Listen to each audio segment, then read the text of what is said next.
general theme, that is your keywords. It all. So it is an opportunity to inform the reader of your actual study findings. It should be clear and concise. It should effectively convey the important points, and it should be without bias. I would like to emphasize that last line.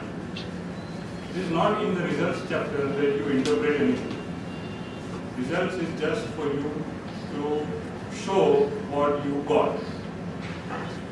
That it is open to interpretation to the reader, whatever he wants to interpret. It is not your job to reach any interpretation or conclusion or opinion on what result you got. Your job is only to show the result as it came, black and white. That is the most important thing in writing the result. It has to have your statistical analysis, your tables, figures, your photographs, X-rays, etc. It all comes in the result section. So what are the parts? It is the written matter, the tables, the graphs, and the photographs. Generally, it is all of this. So in written matter, again, you discuss your demography and your patient population. Your basic, like in introduction, we started with the basic, your general idea. So you just discuss, how many patients were there in the sample, in the total sample, like in the total group, how many patients were there, what were their ages, how many male, how many female, etc., etc. At what intervals they were followed up. And your protocol violation or deviation. That means you lost so many patients to follow up. You had planned to study 10 patients, but 2 were lost to follow up because of whatever reason. 2 were excluded because they developed infection. So they could no longer be applicable to your particular study. So they were excluded.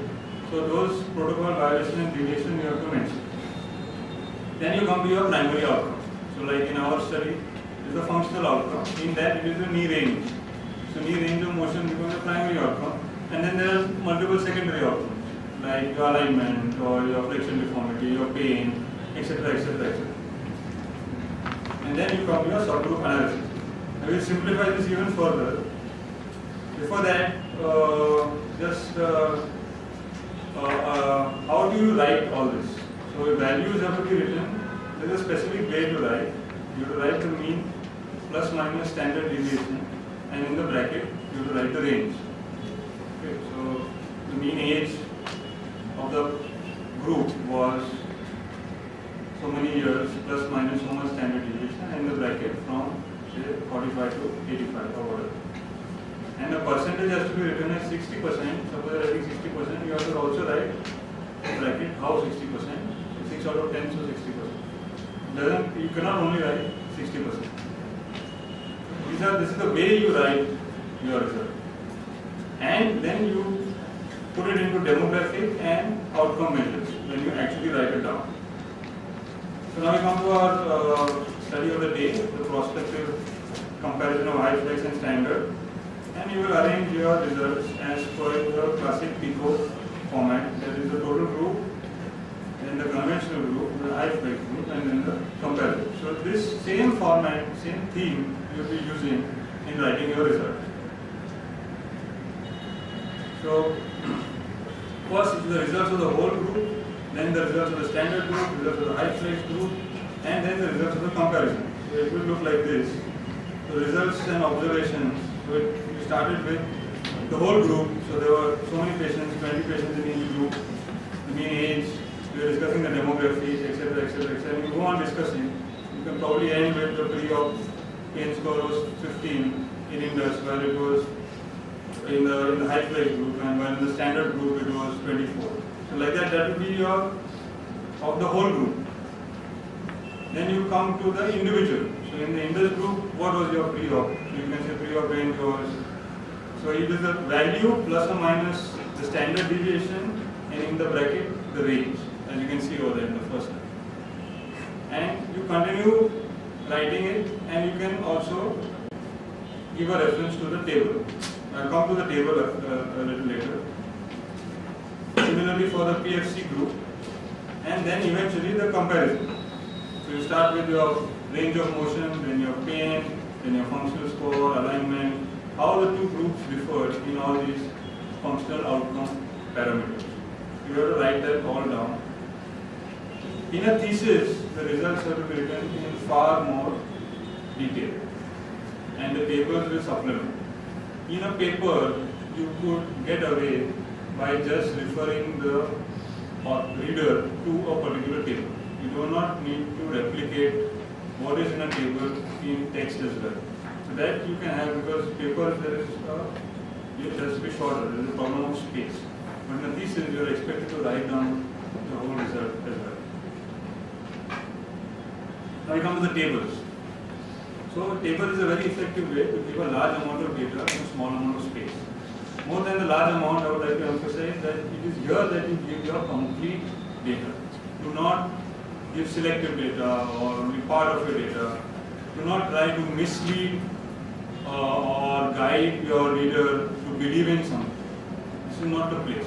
This you have to give everything you found has to be there in that table for him to interpret at his will. So the table has to be complete. Everything, whatever you found, has to be there in the table. That's the example of a table. So you have the index group, you have the PFC group, and you have the p-value. And you have all the variables of the function outcome. It could be knee range, or flexion achieved, the alignment, the knee score, the functional score, etc. So everything is there and completely filled in for the reader to see. So that's the example of a table. And then you can see which p-values are significant, that you can show in the p-value. Unlike table, graph is more for a visual impact. So when you want to show the difference, so in a visual manner, you want to emphasize, look here, this was the difference, without getting into the nitty-gritty of the numbers. Because the numbers to read and then see the difference is more difficult. A graph will tell that difference easily. For example, it will tell us how the pre-op functional score versus the post-op functional score, and you can see that in the high flex group, which is the blue line, the post-op functional score improved more than the standard group, which was the red. Both improved. Okay. But if you compare, you can see that high flex improved. Whether it was significant or not, the p-value will tell. So graphs can be used to display complex patterns that arise from your result. They can illustrate relationships among groups, and also they can show a specific trend that is emerging in your data. So what are these types of graphs? So Ashok has already told us about these variables, categorical or continuous. Depending on which variable you are dealing with, you have a graph. So a bar graph we already saw. A pie chart typically is to show percentage. So percentage of, like you're showing age, so between 40 and 50 so many percent, between 50 and 60 so many percent. And continuous variables are typically with a line graph. So they show a trend as it can also be a scatter plot which shows individual data points which then could or may not come together as a line. And you have to put your photos, representative photos of a few cases with proper labeling, and also you can have a legend of figures. Now a few pitfalls. Do not describe method in result. Because when you're writing a result, don't write statements like patients were randomized. Patients were randomized, how they were randomized is a methodology. It doesn't need to come in the result. Or when we compare them with t-tests. T-tests and all that, what tests you use and what you did, that was all in methodology. Materials and methods we already said, what statistical tests. You don't need to mention all that here again. You just have to mention the results to the point. Again, I already touched on this. Do not present partial or selective result. Make sure that your whole result is there in the result section. at least make sure it is in the table if you have not mentioned everything in the text. Now this is an improper presentation of p-value. Okay, it is sufficient to say that you have to mention the exact p-value. Okay, you can say it is less than 0.05, but it is always better. If it is actually less than 0.001, don't lump it together with all less than 0.05 just to make it, just to say it is significant or not significant. Because the 0.001 is much more significant than the 0.049. Both are less than 0.05. But your significance becomes higher. So don't all lump it. There is 0.05 has become very famous. So everybody just says less than 0.05. So go to 3 decimals and mention what is your p-value.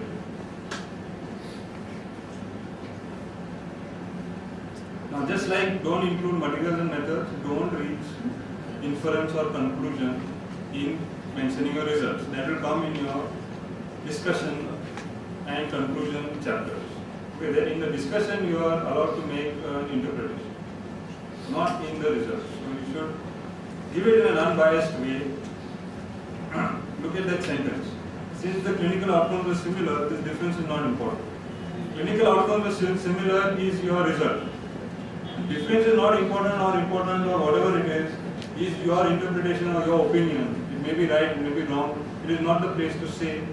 It is for the reader to judge in the results chapter. And in the discussion, yes, you can say all of it.